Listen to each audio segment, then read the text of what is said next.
Assalamualaikum warahmatullahi wabarakatuh. Bismillahirrahmanirrahim. Ketika Rasulullah wafat, itu separuh sahabat hampir mayoritas, ya Rasulullah, kita semua ingin kita dulu yang meninggal karena engkau begitu penting. Maka jangan meninggal dulu, kita yang meninggal. Kalau kita yang meninggal itu gak apa-apa, tapi kalau engkau penting, jangan meninggal. Tapi ada saja sahabat, tidak seperti itu. Saya suka Rasulullah meninggal dulu. Alasannya masuk akal. Biar Allah menyaksikan saya kama usaddikuhu hayyan usaddikuhu maitan. Allah biar menyaksikan saya iman kepada Nabi ketika masih hidup. Dan saya buktikan setelah mati pun, setelah meninggal pun, setelah wafat pun, iman. Jadi ternyata baisnya itu supaya orang tahu bahwa iman kita kepada Nabi itu iman yang super. Sehingga ketika beliau sugeng ya kita iman, setelah wafat juga kita iman. Kai usaddikuhu maitan kama usaddikuhu hayyan. Supaya saya mentasdikkan beliau setelah meninggal sebagaimana kita mentasdikkan beliau saat masih hidup. Dan ternyata Allah ridho dengan perkataan sahabat itu. Kenapa Allah ridho? Karena menjadi pelajaran bagi orang-orang yang ditakdir gak menangi Rasulullah SAW. Tetap mereka ini. Jangan kayak setan itu kurang ajar betul kalau iblis itu. Masyhur itu, iblis itu nangis-nangis neng Nabi Musa. Iblis itu takutnya sama Allah itu luar biasa, sampean kalah. Iblis itu setiap ketemu malaikat karena dia ngerti alam gaib, mesti apa itu? Kama sali syaitani id qala lil insani kfur falamma kafara qala inni bari'um minka inni akhafu wa rabbal alamin. Jadi setan iblis itu paling sering bilang inni akhafu wa Rabbal alamin, karena iblis itu tahu surga, tahu neraka, tahu kekuasaannya Allah. Jadi takutnya sama Allah luar biasa. Makanya setiap dia mengajarkan kekafiran, setelah orang itu kafir gimana? Inni bari'um minka inni akhafu wa rabbal alamin. Saking takutnya sama Allah, suatu saat iblis ini datangi Nabi Musa. Karena tahu Nabi Musa itu kalimullah. Orang yang bisa komunikasi langsung dengan Allah. Ya Musa ya kalim Allah, saya ini makhluk, saya takutnya sama Allah luar biasa. Tolong rayukan Allah supaya nerima tobat saya. Karena dirayu terus lama-lama Nabi Musa bilang, oke, tak rayukan Allah. Sama Allah, karena Musa kekasihnya, ya Allah, iblis punya ingin tobat, tolong dikasih hak tobat. Kata Allah, oke, dia bisa tobat. Asal mau sujud di makamnya Nabi Adam. Karena kesalahannya dia gak mau sujud sama Nabi. Semenang Nabi Musa karena ada cara untuk iblis menjadi tobat. Dikasih tahu sama Nabi Musa. Alhamdulillah kamu diterima tobatnya. Syaratnya apa? Sujud ke kuburannya Nabi Adam. Wah, iblis atau aslinya terus. Asjuduhu maitan wa qatla asjuduhu hayyan. Oh, zaman urip aku ora gelem, mbok wis mati. Oh, dasar setan itu. Zaman urip aku ora gelem, wis mati mbok kon sujud. Kumat maksudnya terus ya sudah terus sampai sekarang akhirnya. Kalau sekarang tidak mungkin lagi karena nggak ada Nabi Musa.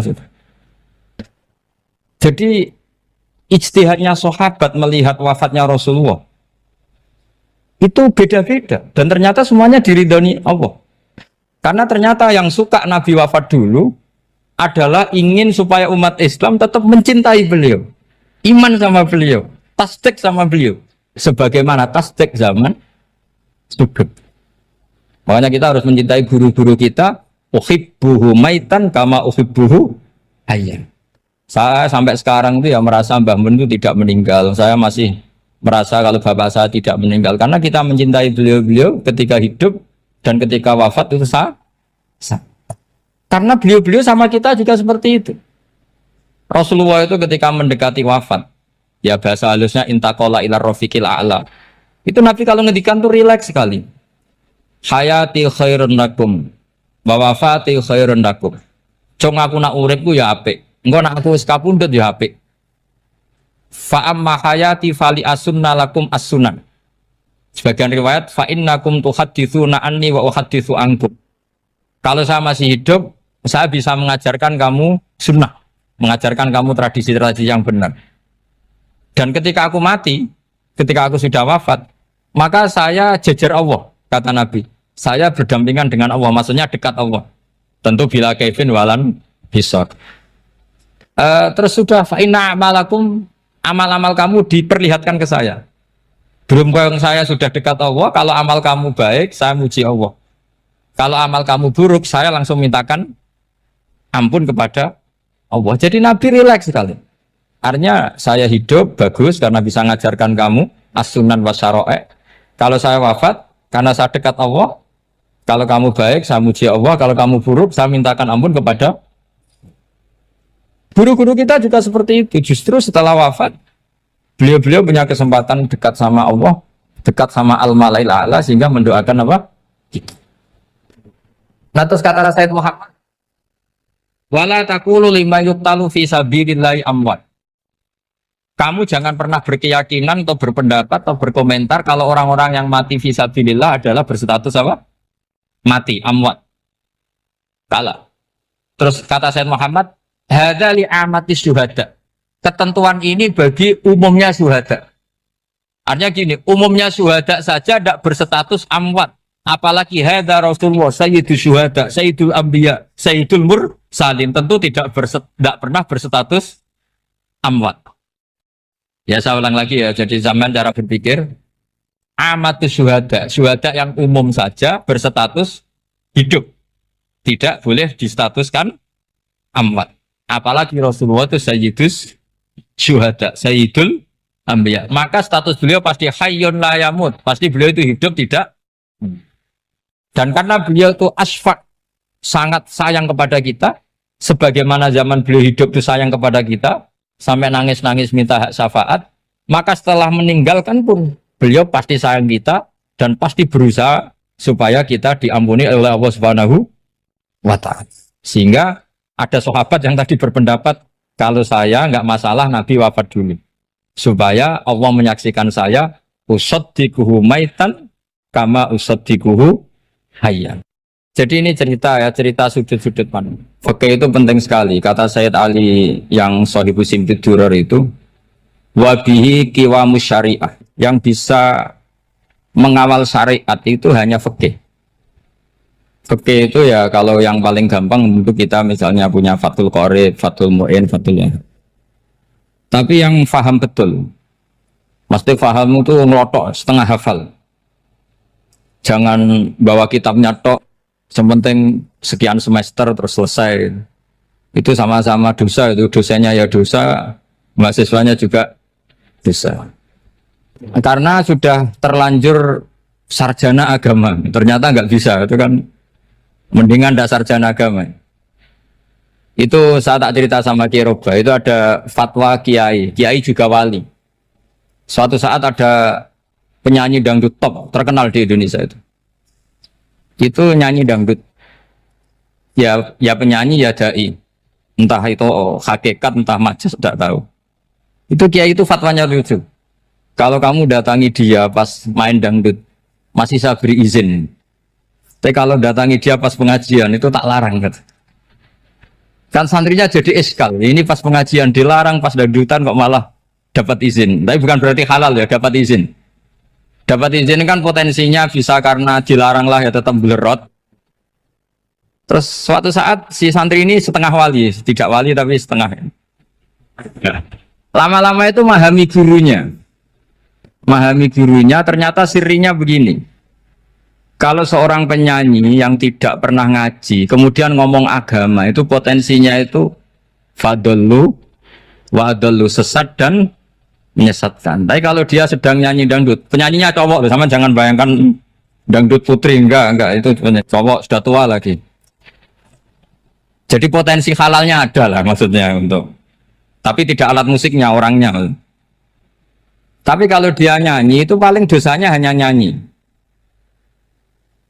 Saya ulang lagi, murid tadi akhirnya paham kalau datangi pengajian itu artinya ikrar kalau dia seorang dai atau seorang yang layak ngomong apa? Agama. Itu lebih bahaya karena kita santri, apalagi kita doktor atau MM, terus ngekrori orang yang nggak jelas asal usulnya. Tapi kalau nyanyi kan nyanyi saja. Sehingga itu menjadi fikih. Bahaya terbesar dalam fikih adalah apa? Mengkaji fikih tidak dari ahlinya. Ya saya ulang lagi ya, mengkaji fikih tidak dari apa? Ahli. Nah, kenapa demikian? Begini, saya beri contoh. Ilmu fikih itu tentu pertama dari Rasulullah Shallallahu Alaihi Wasallam, kemudian bersanad sampai kita atau kita sampai Rasulullah. Itu ngalami sekian ijtihad yang tidak mudah. Saya beri sekian contoh.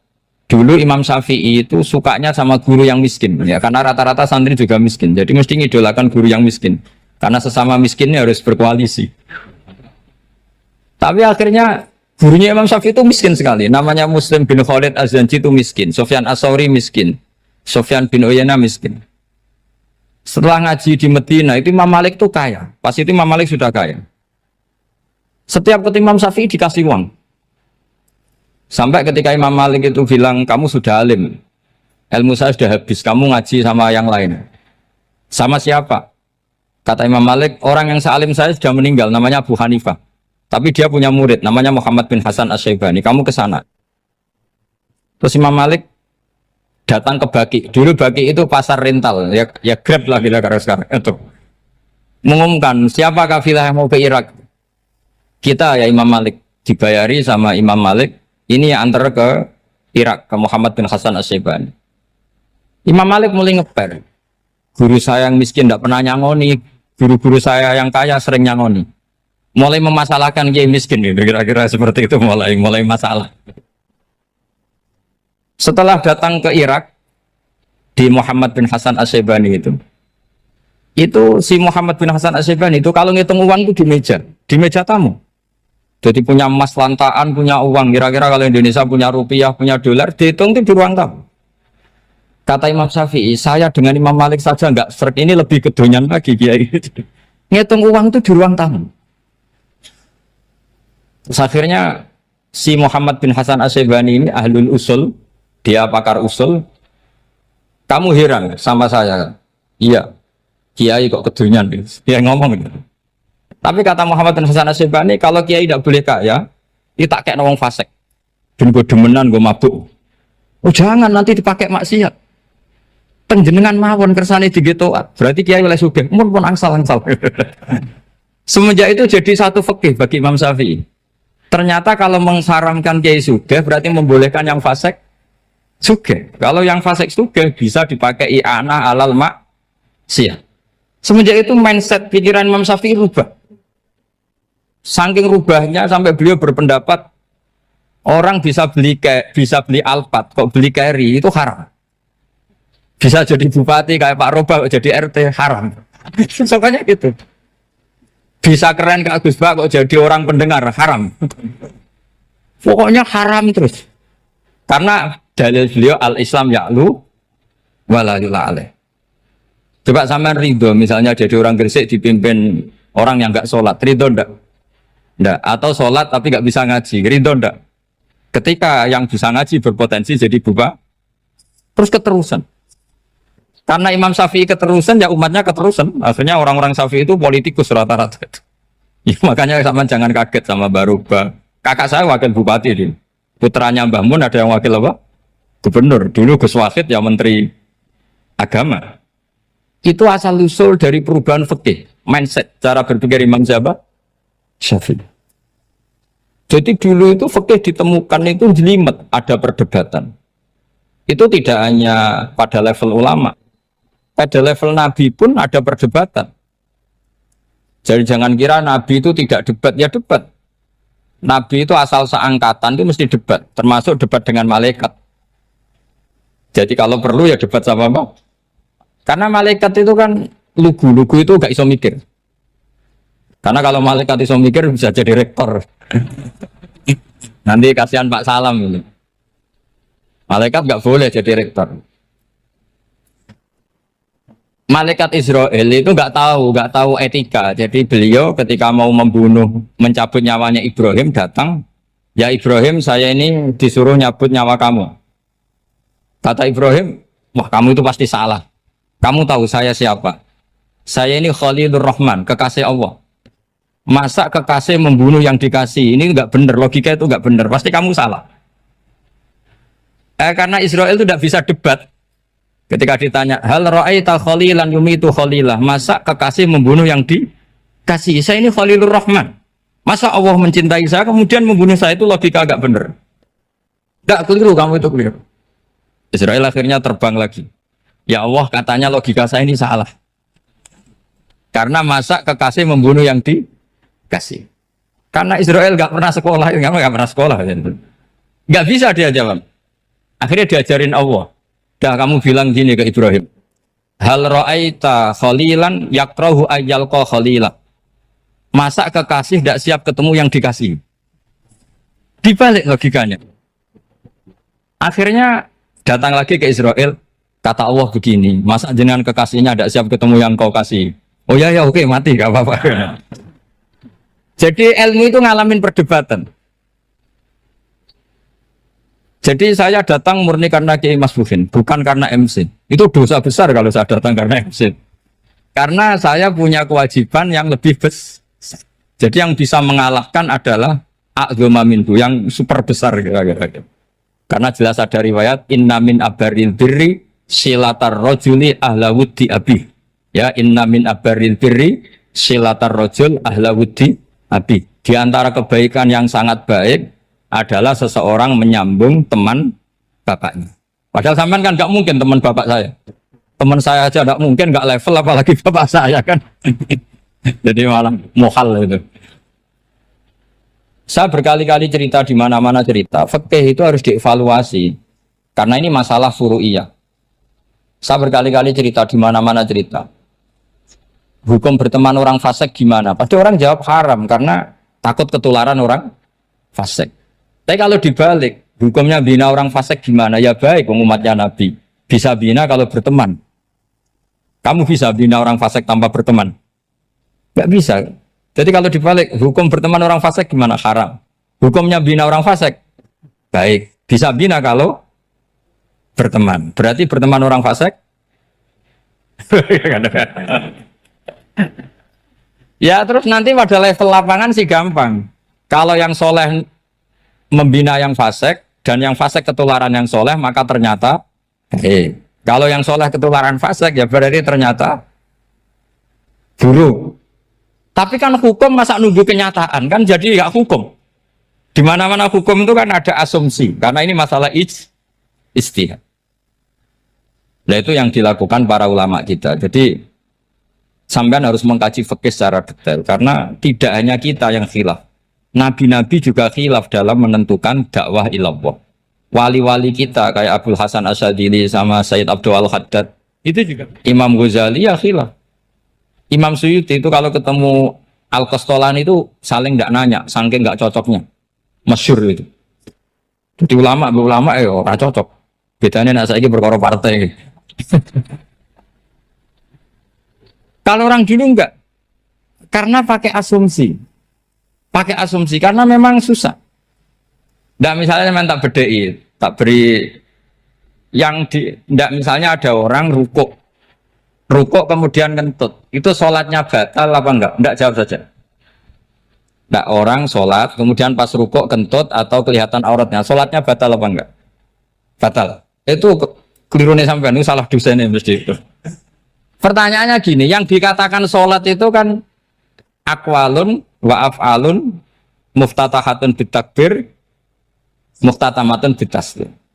Lalu ketika sampai rukuk apa sudah namanya sholat sehingga kamu katakan batal? Namanya sholat aja belum kok sudah kamu katakan batal gitu.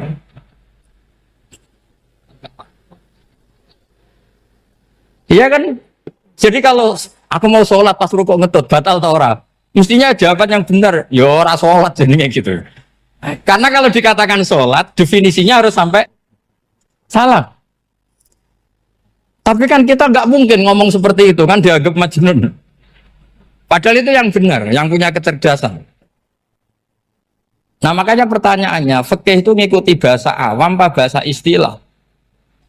Kalau ngikuti bahasa awam ya kayak tadi, sholat kok pas rukuk kentut maka batal. Sebenarnya yang batal itu sholatnya apa rukuknya? Nah makanya terjadi perdebatan. Kalau yang pakar-pakar usuli itu salah istilah itu nggak mau. Saya ulang lagi, kalau pakar-pakar usuli itu salah istilah itu nggak mau. Terus misalnya tak beri contoh lagi. Kalau imam itu sudah salam pertama, Salam pertama itu yang rukun kan salam pertama. Berarti setelah salam pertama imam sudah keluar dari sholat apa belum? Yakin? Ya sudah. Sekarang sama tak bedain. Lalu makmum itu kesunatan langsung berdiri apa nunggu imam salam kedua? Enggak, jawab saja. Nunggu salam kedua kan? Ya itu kriminalnya sampai Anda dalam itu. Kriminalnya begini. Berarti Anda bergantung sama orang yang sudah tidak sholat. Kata kamu setelah salam pertama dia sudah tidak sholat. Berarti kamu menginstruksikan makmum berhubungan dengan orang yang sudah tidak sholat. Karena sudah keluar dari sholat ketika salam pertama. Kalau kamu di debat gitu gimana jawabnya? Pusing kan? Berarti robtul makmum bisolatiman sing wis laisa fi sholatin. Berarti menggantungkan sholat sama orang yang sebetulnya sudah tidak sholat. Ada yang jawab, sebagian ulama fikih tetap disunatkan menunggu salam kedua. Karena salam kedua itu masih paket meskipun tidak rukun. Juga paketnya selesai. Tapi selalu pertanyaannya gini, lalu setelah salam pertama itu imam masih sholat gak? Berdasarkan apa yang dijawab tuh? Nah ini pentingnya bodoh, gak mikir sebenarnya. Jadi makanya bodoh itu barokah karena gak mikir gitu. Jadi soalnya Rabbana ma khalaqta hadza batila. Sing bodoh ya barokah, sing pinter ya barokah. Secara barokah maksiat. Serana barokah plus. Jadi ilmu itu harus mengalami satu gesekan karena logika itu bisa dibalik. Nah karena ilmu itu mengalami satu gesekan, satu logika yang bisa kayak iya kayak enggak. Sehingga jargon di dunia ijtihad itu begini. Ra'yuna shawabun yahtamilul khata' wa ra'yuka khata'un yahtamilus shawab. Pendapat saya benar tapi mungkin salah.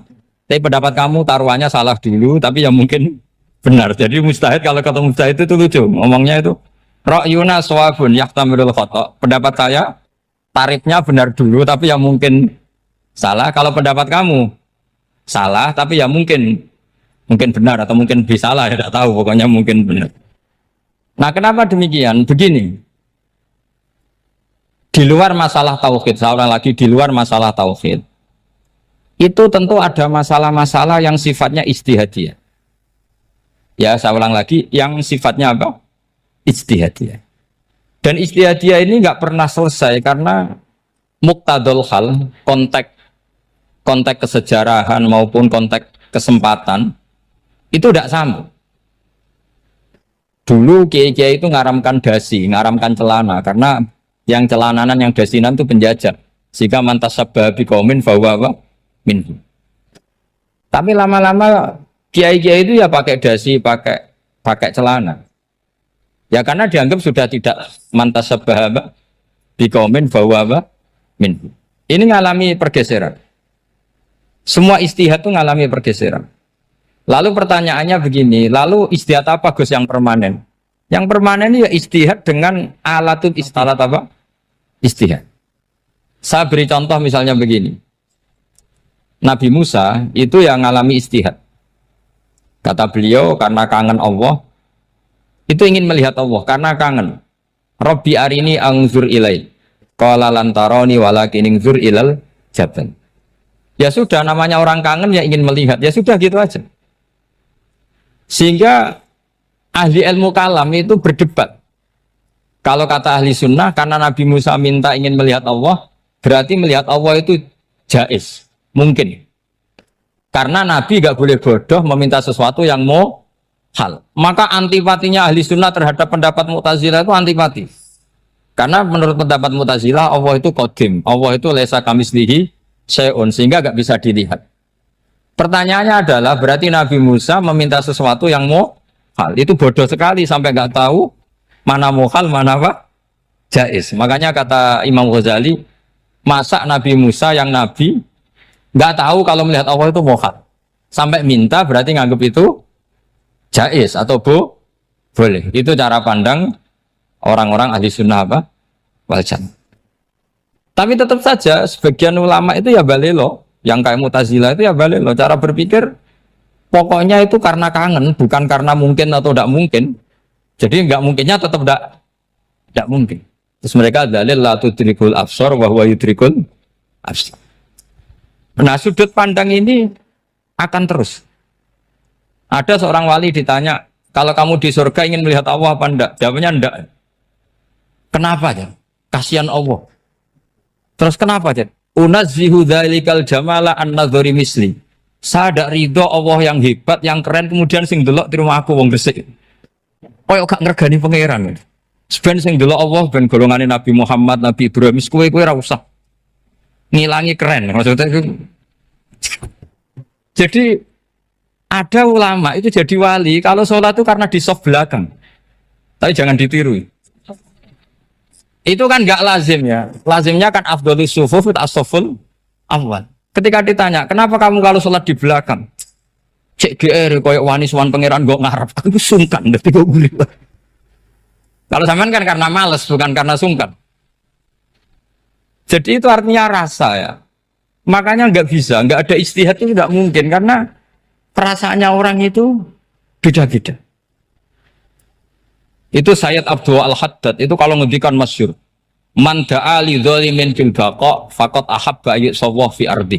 Orang yang mendoakan orang fasik masih hidup, gak mati-mati, itu berarti suka kalau Allah dimaksiati di buminya. Wong fasik kelakuannya rak maksiat, nak mbok dongakno mari.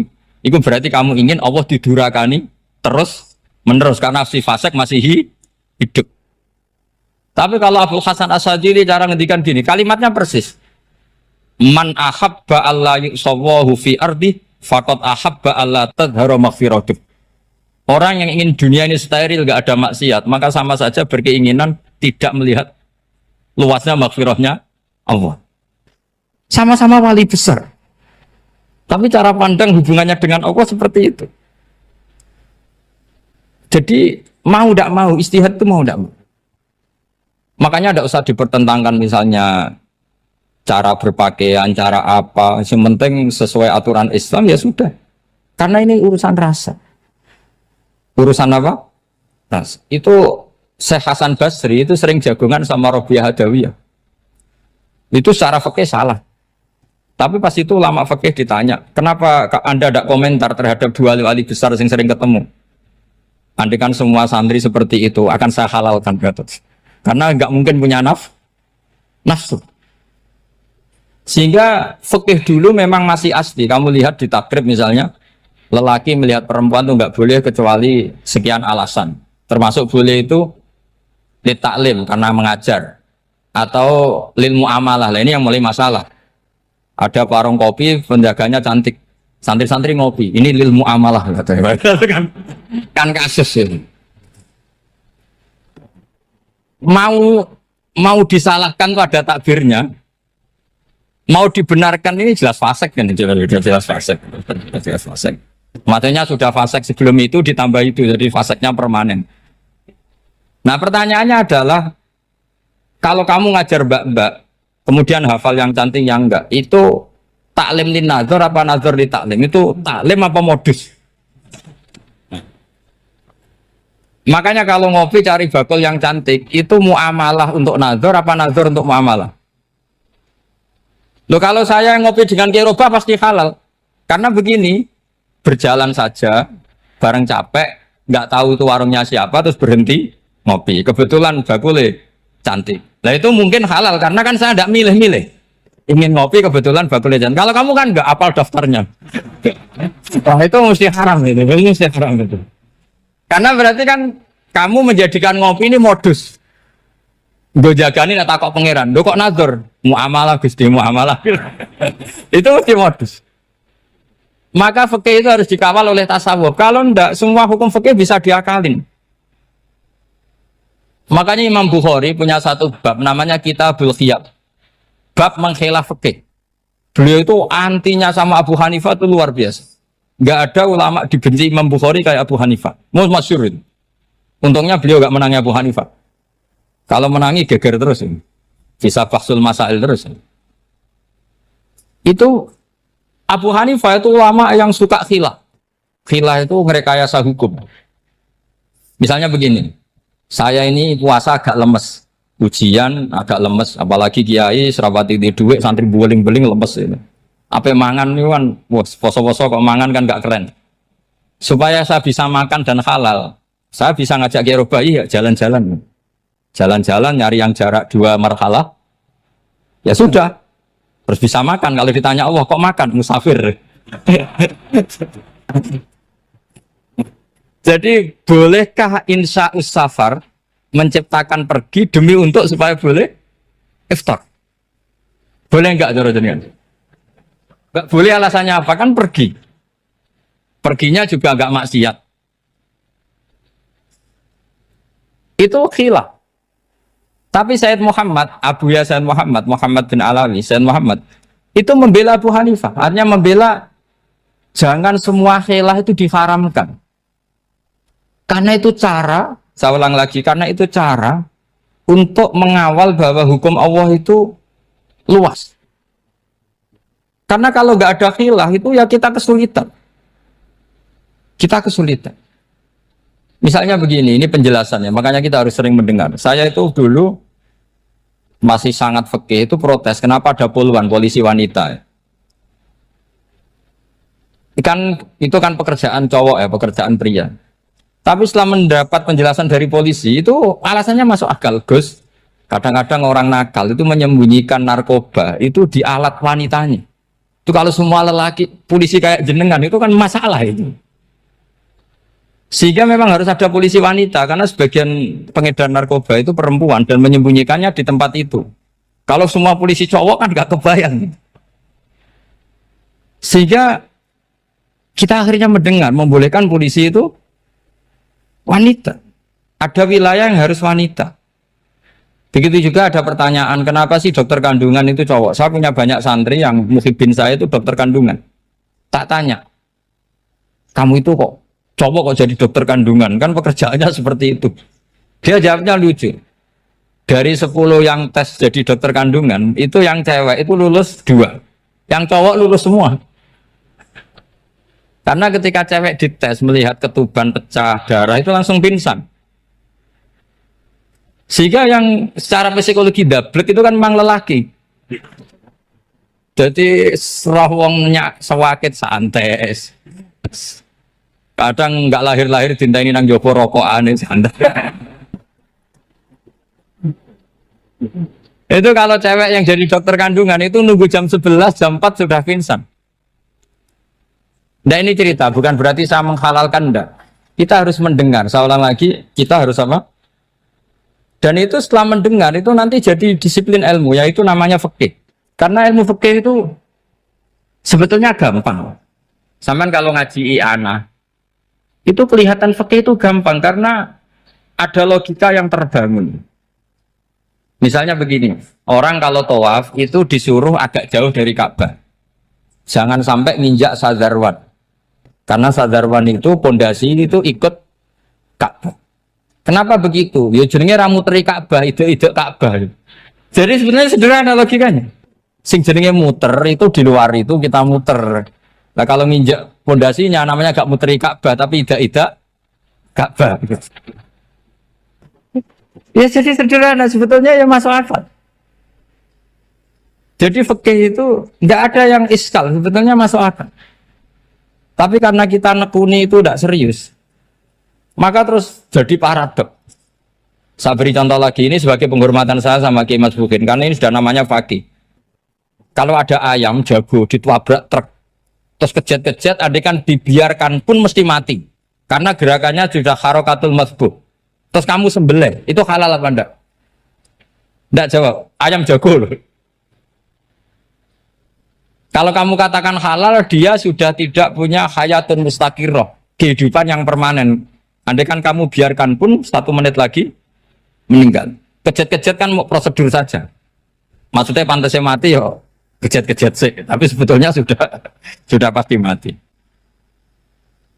Maka ini ada 2 ulama. Kalau kata Imam Malik tetap namanya halal. Karena ruhnya masih di situ, sehingga ketika kita nyembelih, ya nyembelih hewan yang hidup. Yang namanya nyembelih itu pokoknya mematikan yang punya roh. Sementara saat itu rohnya masih di